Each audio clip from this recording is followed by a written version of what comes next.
If you're a business owner who feels like you're running out of hours long before the work is done, it's not just you. And no, the solution isn't just wake up at 4 a.m. Time management isn't about cramming more into your calendar. It's about protecting your most valuable asset, How valuable? your time, your energy, and your sanity. Today, we're walking through mindset shifts and practical strategies to help you reclaim your schedule and maybe even your weekends. Welcome back to another episode of The Cozy CEO.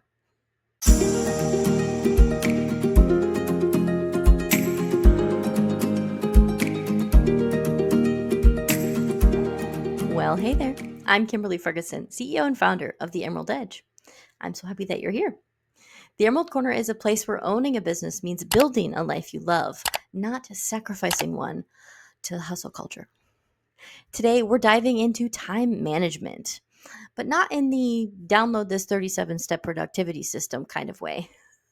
We're talking about real life, real business time management, managing your priorities, protecting your energy, and stepping fully into your CEO role, even if you're still doing dishes between client calls. Let me tell you about a client who was working over 12 hours a day, including weekends. 12 hours! She was exhausted, spinning her wheels, and somehow still didn't feel like she was moving forward. When we reviewed her schedule, we found that nearly 25% of her time was going to tasks that she could have handed off in her sleep, like a long time ago. A few simple shifts, a little delegation magic, and suddenly she had hours back every single week. More time, less resentment, and dare I say, actual joy. You teach me your ways? If that story hits a little too close to home, I want to invite you to take my free business health assessment. It's a quick way to evaluate what's actually driving your business and what's quietly draining it like a cracked iPhone battery. I'll share that link below. So, now that your shoulders have dropped a bit and you've remembered that you're allowed to breathe, let's talk about how to take back your time, your focus, and your freedom without burning everything to the ground and starting from scratch. Here are a few mindset shifts and strategies to help you reclaim your schedule and actually enjoy the business you've worked so hard to build. Let's jump in. So, number one is time is your most valuable asset, especially as a CEO. You can always make more money. You cannot, however, make more Tuesday afternoons. Every yes costs you something. So the next time you say yes to something random or something that doesn't align with your growth strategy framework, just know that you're also saying no to a nap, a client, or maybe even a quiet dinner with your smoke show hubby, or a slightly less quiet dinner with your babies. Guess I need to give myself some more time. Think of your hours like dollars in a high stakes bank account. You've only got so many to spend each day, and once they're gone, they're gone. You wouldn't hand out $100 bills to strangers who barely wave hello. So why are you letting low impact tasks eat up your best energy? Time management isn't just about calendars and checklists. It's about making CEO level decisions about where your attention deserves to go. Every hour should have a purpose, or at the very least, a solid return on investment. And no, answering emails at 10 p.m. is not a good return on your investment. So next time you're tempted to squeeze in one more task, pause and ask yourself, is this worth an hour of my life that I'll never get back? And let me help you. If it's not a heck yes, then it's a heck no. Number two, you're wasting time doing things others should be doing. Let's go ahead and rip the Band-Aid off. Just because you can do something doesn't mean that you should. I don't make the rules. You know what? You're right. You are talented, resourceful, and probably better at half the tasks on your team's plate.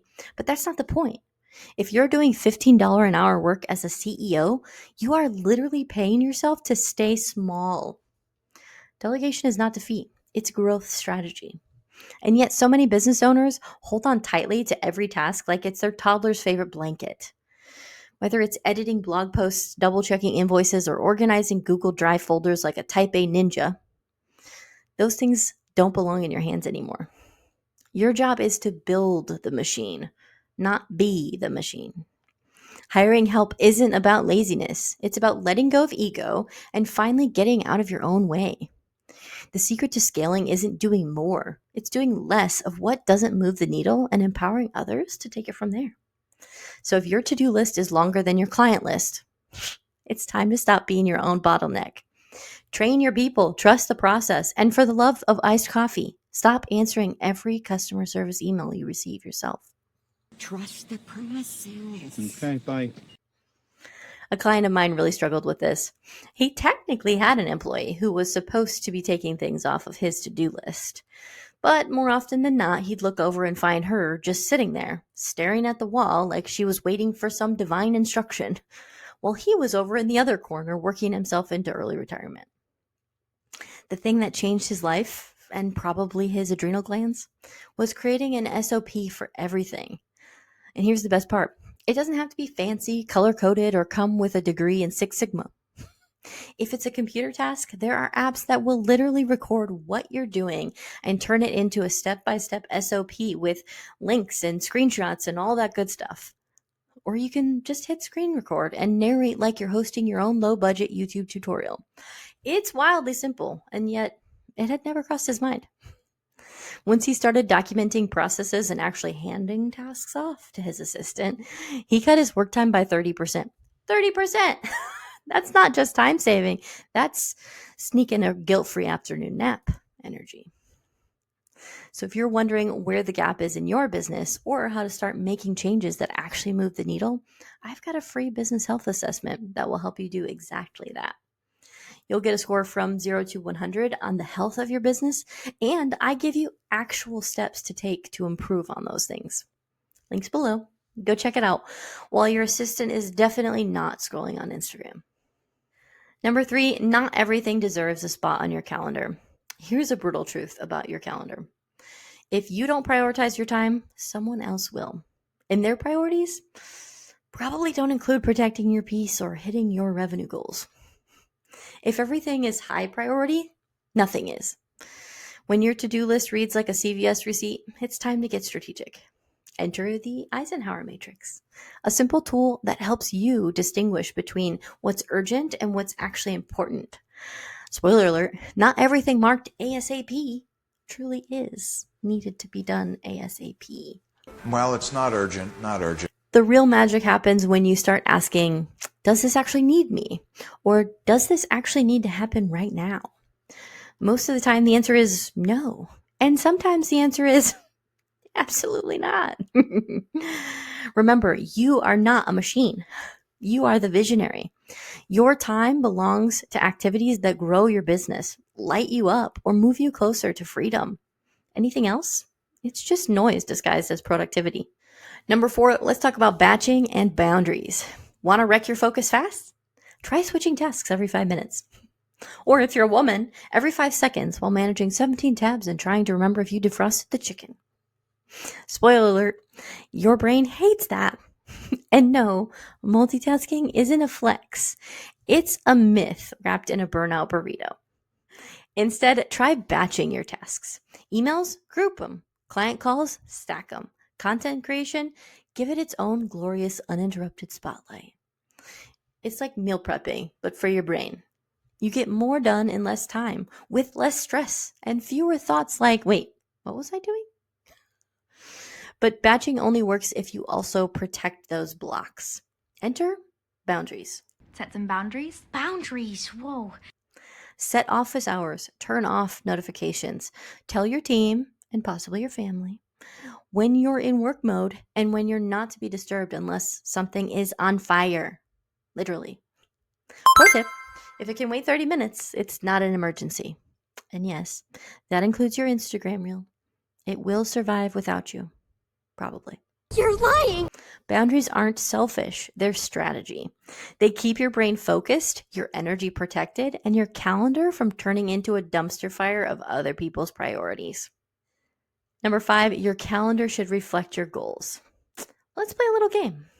If someone peeked at your calendar right now, just a casual scroll through your week, would they say, a focused visionary CEO? Absolutely not. Or would they see an overworked employee with control issues and a personal vendetta against free time? This is where time blocking becomes your secret weapon. Your calendar should reflect not just what you're doing, but who you're becoming. Strategic planning, CEO think time, team development, creative space, they aren't luxuries. They're essentials if you want to build something sustainable and scalable. Let me tell you about a client I worked with in 2022. He had great revenue, big goals, and a calendar that screamed micromanager. He couldn't step away from the business without the whole thing stalling. Vacations were a fantasy. Even a sick day felt like pressing pause on success. So we got intentional. SOPs, documented processes, and a team that was empowered, not just employed. A few months later, he could step away without the whole operation falling apart. His business became a machine, one that didn't require him to pull every lever himself. It's the most beautiful thing I've ever heard.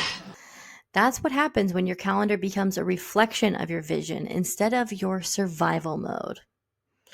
And if that sounds like the shift you need, I recommend you take my business health quiz. Let's make sure the business you're building is actually supporting the life you want to live. I'll share that link below. Number 6 is make sure you're building in buffer time. Let's be honest. No day ever goes exactly as planned. Ever. Your meetings run long. Your internet crashes. Your child suddenly needs a Viking helmet for school. Today. This is not a glitch in the matrix. It's just life. And pretending it's not going to happen is setting yourself up to sprint through your day like a caffeinated squirrel. That's why buffer time is your best kept secret. I need more time. Think of it as the grace margin your future self will thank you for. Block off 15 to 30 minutes between meetings. Give yourself an extra hour midweek just in case something catches fire. Hopefully metaphorically, but you never know. Buffer time isn't wasted time, it's recovery space. It's where you catch your breath, recalibrate, or simply take a moment to think. Because guess what? Thinking is a part of your job. Reacting all day is not. Smart CEOs don't fill every second of their calendar. They build in margin. And if that feels radical, well, good. That means it's exactly what you need. Number 7 is taking a time audit. Ever get to the end of your day and wonder, what did I even do today? If you said that more than once this week, it's time to get curious and maybe slightly uncomfortable with a time audit. For just a few days, track your time. Every hour, every task, every mysterious scroll break that turns into 30 minutes in the how to organize your pantry section of Pinterest. No judgment, just awareness, because awareness is the gateway to change. You'll likely be shocked at how much time disappears into admin work, decision fatigue, and what I like to call fake productivity. You know, tasks that make you feel busy but move the needle exactly 0 inches. Once you've tracked it, you can fix it, plug the leaks, delegate the time wasters, rebuild your schedule with intention. Because the only thing worse than being busy all day is realizing you're busy doing all the wrong things. You're the CEO, not just of your business, but of your time, your energy, and your life. I am so tired. You get to decide what makes the cut. You get to set the tone.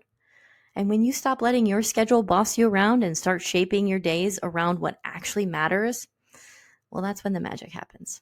Because this is what real leadership looks like.